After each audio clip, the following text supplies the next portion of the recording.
किस कनेक्शन में क्या कहना चाहते इसी केस के बारे में बोलिए। मैम, ये सबसे पहले तो मैं ईडी के ऑफिसर्स का और कर्मचारियों का शुक्रिया अदा करना चाहता हूँ जो इन्वेस्टिगेशंस हुई हैं वो बहुत कॉर्डियल एटमॉस्फेयर में हुई हैं। मेरा ये केस 2 साल पहले से पौने 2 साल से चल रहा है।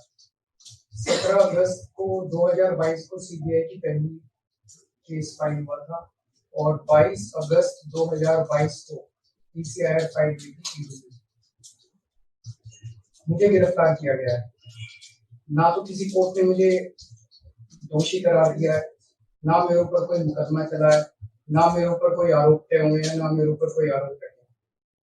अभी तक इस केस में सीबीआई 31,000 पेज फाइल कर चुकी है कोर्ट में और 294 विटनेसेस को एग्जामिन कर चुकी है। ईडी लगभग 162 विटनेसेस को एग्जामिन कर चुकी है और 25,000 पेजेस फाइल कर चुकी है। इन सारे विटनेसेस और सारे कागजों को मिला के मुझे क्यों गिरफ्तार किया गया है? मेरा नाम सीधे सीधे 4 स्टेटमेंट्स में आता है, वो मैं आपके सामने रखने की ज्यादा चाह रहा हूँ। तो आप ये सब राइटिंग में देना चाहेंगे? नहीं, मैं 1 मिनट मैम प्लीज मुझे बोलने नहीं दीजिए। नहीं, बोलने का ठीक है, बाद में दे दूंगा राइटिंग, बाद में राइटिंग में दे दूंगा। आप फिर राइटिंग में ही दे दें कोर्ट में। I will take it on record. मुझे बोलने नहीं दीजिए। चलिए बोलिए। मेरा चार्ज क्या आता है? पहला, सी अरविंद मनीष सिसोदिया जी के सेक्रेटरी थे। उन्होंने ये कहा है, स्टेटमेंट दिया है कि एक दिन मेरे घर में मेरी मौजूदगी में मनीष सिसोदिया जी ने उनको कुछ एक्साइज के डॉक्यूमेंट्स हैंड ओवर किए। That's it madam. उन्होंने ये नहीं कहा कि मेरी मौजूदगी में पैसे दिए, कोई ऐसा कोई आरोप नहीं है। मेरी मौजूदगी में सी अरविंद को मनीष सिसोदिया जी ने एक्साइज के कुछ डॉक्यूमेंट्स। मैडम, मेरे घर पे ढेरों एमएलए आते हैं, ढेरों मंत्री आते हैं, ढेरों डिग्निटरीज आते हैं, अपने अपने सेक्रेटरी लेते हैं। वो आपस में खुसर भी करते रहते हैं, आपस में डॉक्यूमेंट्स भी एक्सचेंज। मुझे क्या पता कि कौन किसको क्या दे। Is this a sufficient reason to arrest the sitting chief minister? क्या ये स्टेटमेंट एक सिटिंग चीफ मिनिस्टर को अरेस्ट करने के लिए पर्याप्त है? नंबर 1। नंबर दूसरा स्टेटमेंट, एमएसआर मगुंटा श्रीनिवास रेड्डी, ये मेंबर ऑफ पार्लियामेंट थे जगन रेड्डी की पार्टी से। एमएसआर एक दिन 16 मार्च 2021 को 4:30 बजे मेरे दफ्तर आते हैं। उससे 10 दिन पहले उन्होंने मेरे ऑफिस में चिट्ठी ईमेल भेजी कि मैं एमपी हूँ। मुख्यमंत्री से मेरे ऑफिस वालों ने उसको 10 दिन बाद का टाइम दिया। वो मेरे पास मिलने के लिए आते हैं 4:30 बजे।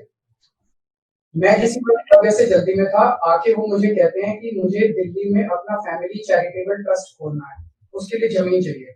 मैंने उनको कहा कि जमीन हमारे अंडर में नहीं आती, एलजी साहब के अंडर में आती है। आप मुझे चिट्ठी दे दीजिए, मैं एलजी साहब को फॉरवर्ड कर दूंगा। And that's it.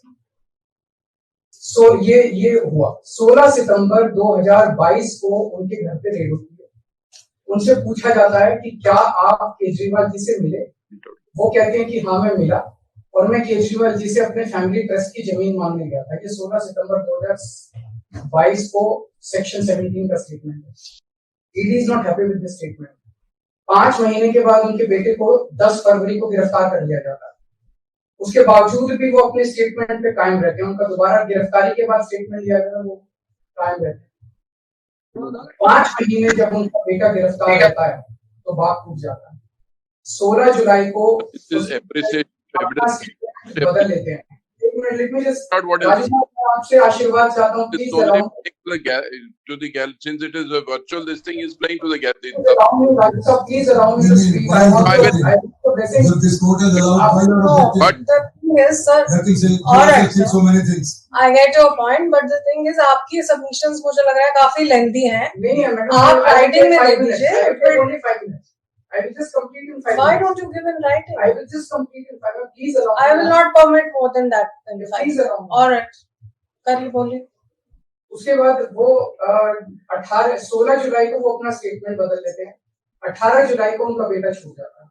उसके बाद उनका कोई स्टेटमेंट नहीं होता। That's it. स्टेटमेंट पे स्टेटमेंट हो रहे थे जब तक वो अपना स्टेटमेंट मेरे खिलाफ नहीं दे रहे थे। जैसे ही उन्होंने मेरे खिलाफ स्टेटमेंट दिया, बेटा भी छूट गया, स्टेटमेंट होने भी बंद हो गए और 3 अक्टूबर को उनका माफीनामा भी हो गया। Mission accomplished. इसका मतलब ईडी का मिशन केवल और केवल मुझे फंसाना था। 3 सेक्शन 50 के स्टेटमेंट है मैम, तीनों से सेक्शन 50 के statement they are equal in the eyes of the law, तीनों बराबर है, तीनों की ग्रेविटी सेम है। तो उसमें से एक स्टेटमेंट के तवज्जो क्यों दी गई, क्या जांच की गई है जानने के लिए इसमें से एक की तरफ बाकी दो गलत है। जो 25,000 पेज ईडी ने फाइल किए हैं कोर्ट के अंदर, उन 25,000 में जो केजरीवाल के खिलाफ वाला स्टेटमेंट है केवल वो लगाया गया, बाकी दोनों स्टेटमेंट दबा दिए गए। क्यों मैम? कोर्ट के सामने तीनों स्टेटमेंट लाए जाने चाहिए थे ताकि कोर्ट डिसाइड कर ले सच्चाई क्या है। चलिए ठीक है। एक मिनट मैम, तीसरा स्टेटमेंट है उनके बेटे का, राघव मगुंटा से 16 सितंबर को उसके घर पे जब रेड होती है उनसे स्टेटमेंट लेते हैं, he says whatever his father had said। उसके बाद 10 फरवरी को उनको अरेस्ट किया जाता है। उसके बाद उनके 5 स्टेटमेंट्स होते हैं, पांचों स्टेटमेंट्स में वो वही बोलते हैं जो पहले बोला। फिर 5 महीने तक वो जेल में रहते हैं। उसके बाद जब 16 जुलाई को उनके पिताजी स्टेटमेंट बदलते हैं तो 18 जुलाई को उनको छोड़ दिया जाता है। तो 7 स्टेटमेंट्स उनके हुए, 6 में वो मेरे खिलाफ नहीं बोलते, 7वें में जैसे ही मेरे खिलाफ स्टेटमेंट देते हैं उनका उसके बाद कोई स्टेटमेंट नहीं होता, उनको जेल में छोड़ दिया जाता है, उन्हें माफीनामा दे दिया जाता है। तो जो 6 स्टेटमेंट्स हैं ये रिकॉर्ड पे नहीं लाए जाते। चौथा है शरद रेड्डी के केस में 16 सितंबर को उसको अरेस्ट किया गया, 16 सितंबर को उसकी अरेस्ट हुई, उसने मेरे खिलाफ कुछ नहीं बोला। 9 नवंबर को उसका स्टेटमेंट दिया, उसने कुछ नहीं बोला। 10 नवंबर को उसकी अरेस्ट हुई। उसके बाद उसके 9 स्टेटमेंट्स होते हैं मैम, 9 स्टेटमेंट्स वो मेरे खिलाफ नहीं बोलता।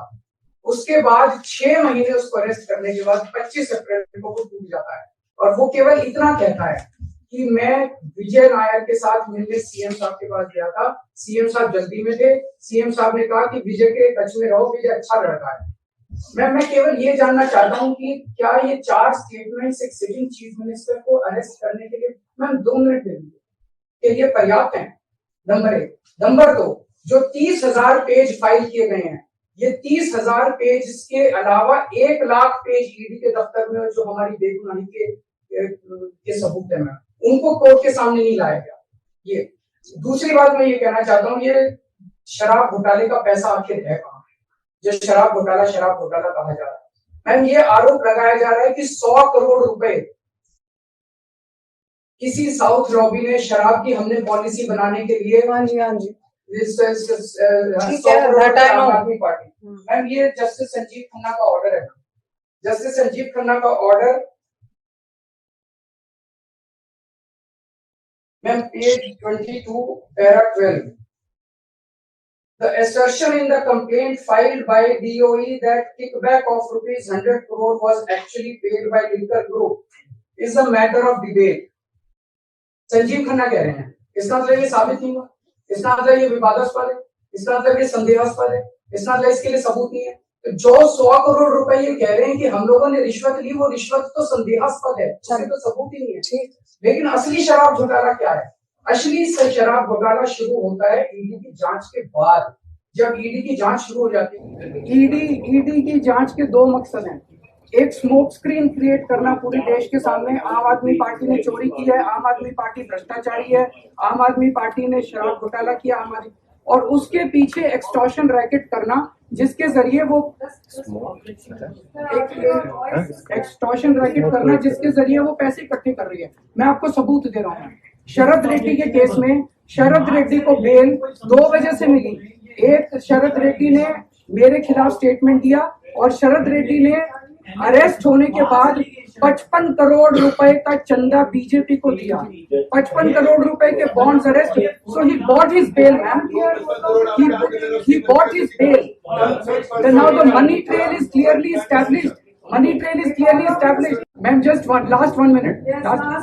Last 1 minute। The money trail is established, ma'am. उसने अपनी बेल अरेस्ट होने के बाद 55 करोड़ रुपए का चंदा बीजेपी को दिया, बीजेपी के अकाउंट में सीधा गया। मनी ट्रेल इज एस्टैब्लिश्ड और यही पूरी जांच का मकसद था। एक तरफ आम आदमी पार्टी को क्रश करना, एक स्मोक स्क्रीन क्रिएट करना, भ्रम का पर्दा और पीछे से एक्सटॉर्शन करना। Thank you.